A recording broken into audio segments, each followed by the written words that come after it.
the channel. My name is Alicia, and if you're new here, I'm very happy to have you. And if you're returning, thank you so much for following along with us. Today, I am putting up peas, which I feel like is some of the easiest preserving that I do every summer, because I'm just gonna blanch these peas and put them in Ziploc bags and put them in the freezer. So no canning, nothing like that today, just an easy day in the kitchen. Now, I have been putting up peas for years, and I've done it differently a few times. Several years ago, I put up peas and I didn't even blanch them. I just rinsed them really good, made sure that they were clean, and put them in bags with no water at all. And they tasted fresh, and they were fine. Nothing was wrong with them. But the more I think about it, I always watched my grandmother blanch her peas. And there had to be a reason that she thought that they needed to be blanched. So I don't let them boil very long. The definition of blanching is just a short boil. And then typically you put it in ice water to stop the cooking. Now, I do not do that. I let them cool naturally as I'm putting them in the bags. I don't put them in ice water before I bag my peas.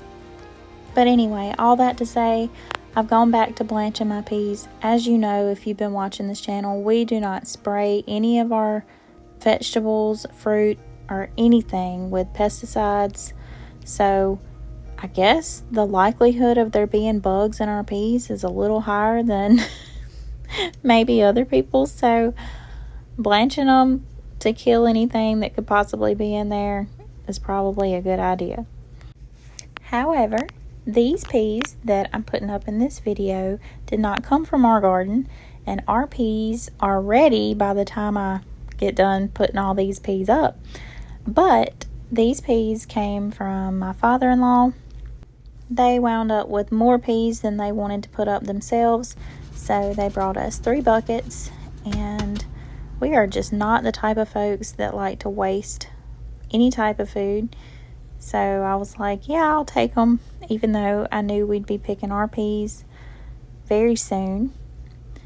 And the goal is to put up enough peas that we can have peas maybe twice a month for the next year until next summer. If we have more than that, that's great, but I'm worried that if we have peas too often, we'll get kind of sick of them. And I love peas. I don't think I've mentioned it in this video, but the peas that we put up every single year, the peas that we grow, are pink eye purple hull peas, and that's what our grandparents always grew, and it's my favorite type of field pea.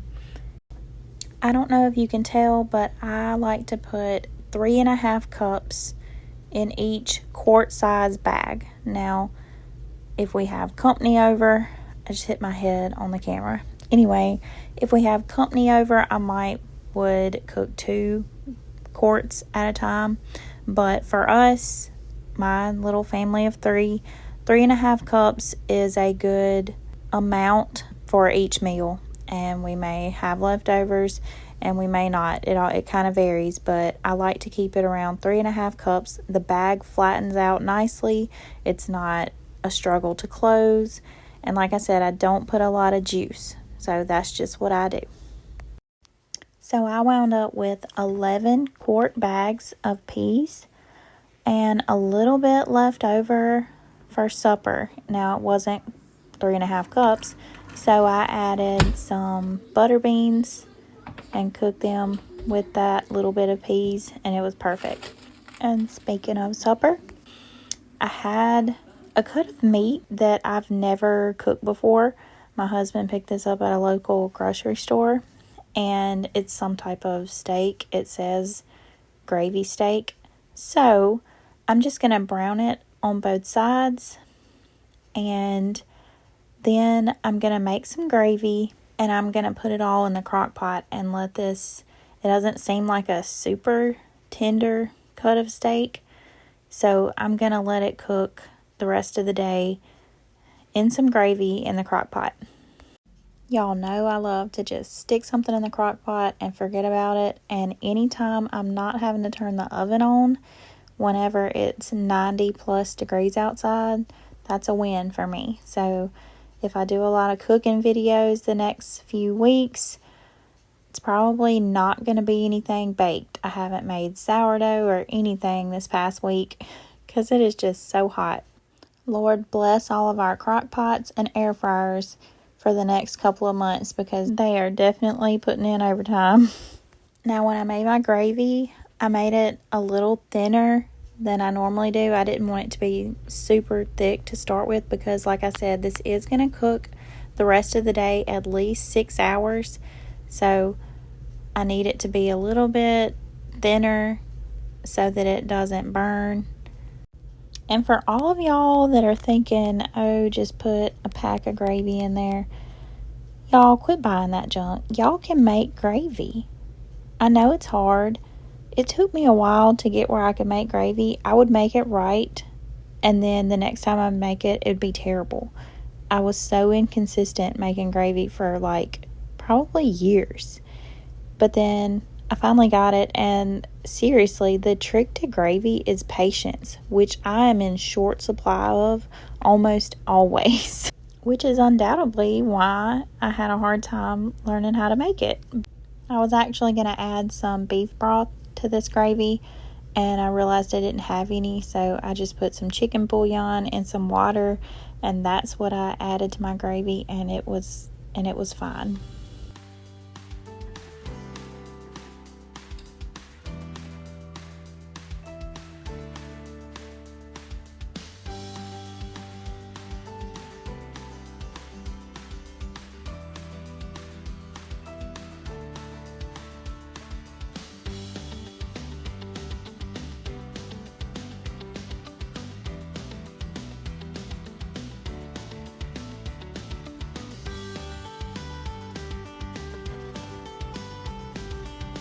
I went out to the garden to see what it had to offer me at this point of the day, and there was one yellow squash and a ton more that will probably be ready the next day.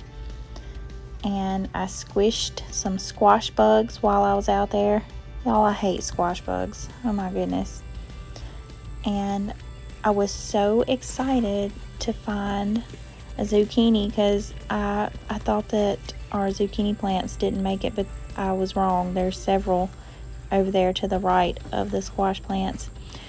And I was also excited to find a cucumber.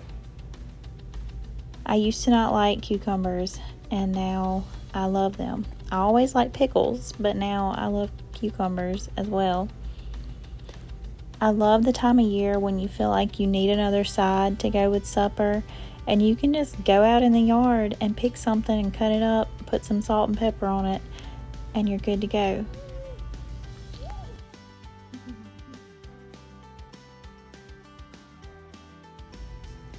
I thank y'all so much for hanging out with me today and every day that you do. I pray you all have a safe and happy 4th of July. I hope you'll come back next week. Bye, y'all.